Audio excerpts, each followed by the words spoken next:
Now when it comes to the Kaaba, the main point that we try to communicate is the following. In Islam or in the Quran, God teaches that if all mankind and if all the jinn combine to sin and move away from God, then God doesn't lose one atom's worth of His kingdom. And if mankind and jinn combined to dedicate every second of their life to prayer and to worship of the one God, then God's kingdom doesn't gain one atom's worth as well. What does this philosophy teach you? It teaches you that God is not in need of you, or your practices, or your worships, or your prayers. You are in need of these practices and these worships. You are in need of God and not the other way around. If you can understand that philosophy, then you can appreciate prayers and what they are meant to do, which is basically enlighten you.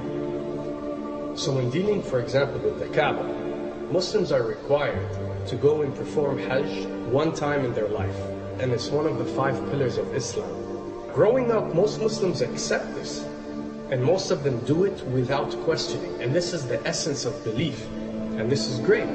But at the same time, this doesn't mean that if you question or research, you're going to come back with negative or bad answers. The opposite is actually true.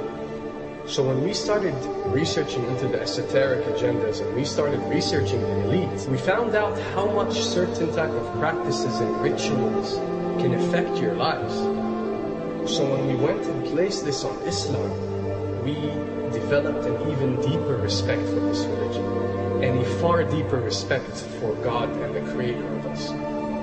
So when you go to the Kaaba and you circle around it 7 times, the essence of this worship is not that you are worshiping a stone, or that you are worshiping a house, or that you are worshiping a Kaaba. The Kaaba is merely the focal point or the centerpiece that all Muslims have to unite and focus their energy and prayers towards in a practice that is actually worshiping God.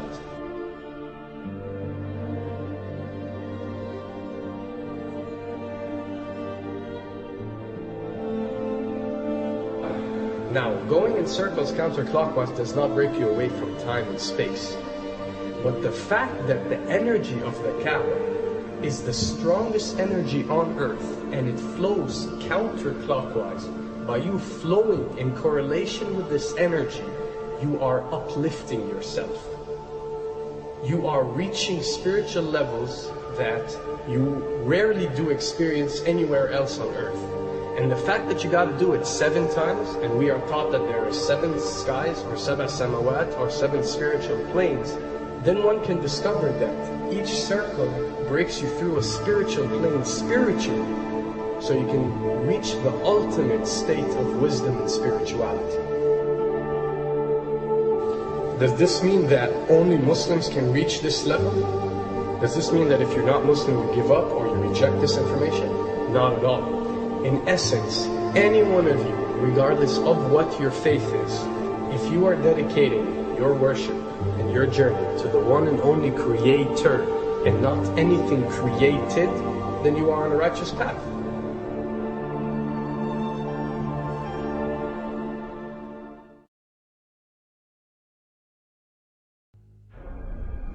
To begin with, the significance of 911.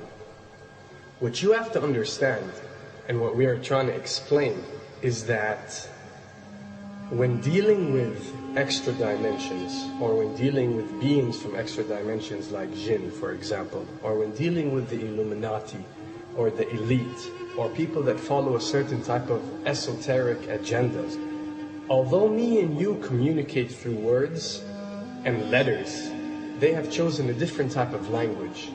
And this is a cross-boundary type of language. This is a language that goes across the boundaries, understood by all. And this is the language of numbers and shapes. And this is why whenever you do research about these groups, you'll find out that they practice something called sacred numerology and sacred geometry.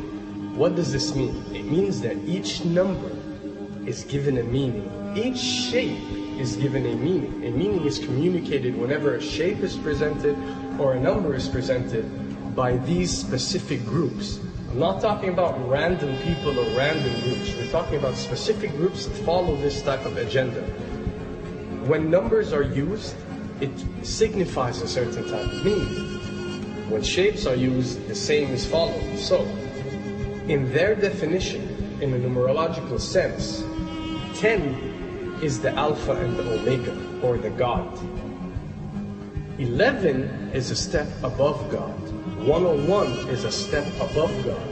911 or 911 is the skipping of God. It is the ultimate challenge.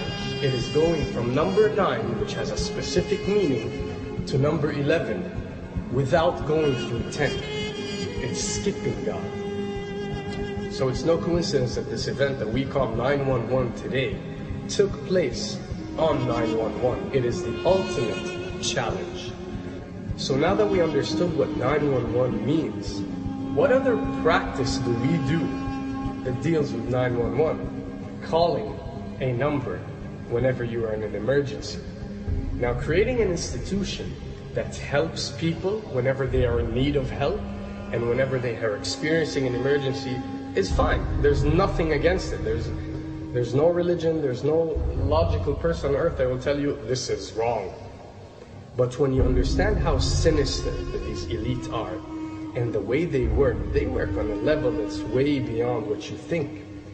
So the fact that when you're experiencing an emergency or when you are in need of help, you have to pick up a phone and dial 911, which is the ultimate numerological definition of skipping God, then you'll understand how these people work.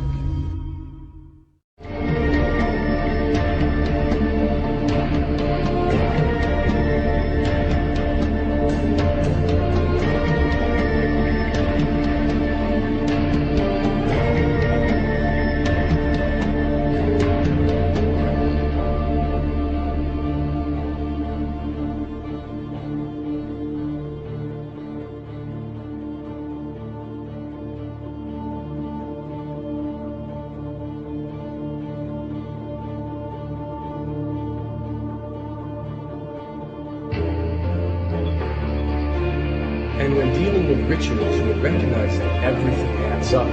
For something to be a ritual, everything has to be in place, everything has to be perfect. And my advice is, if you want to recognize that something is satanic, it has to add up in all sense. The numbers have to add up, the shapes have to add up, the event has to add up, it has to have one general meaning. The pieces of the puzzle fit perfectly. That's when you recognize when something is ritualistic or satanic.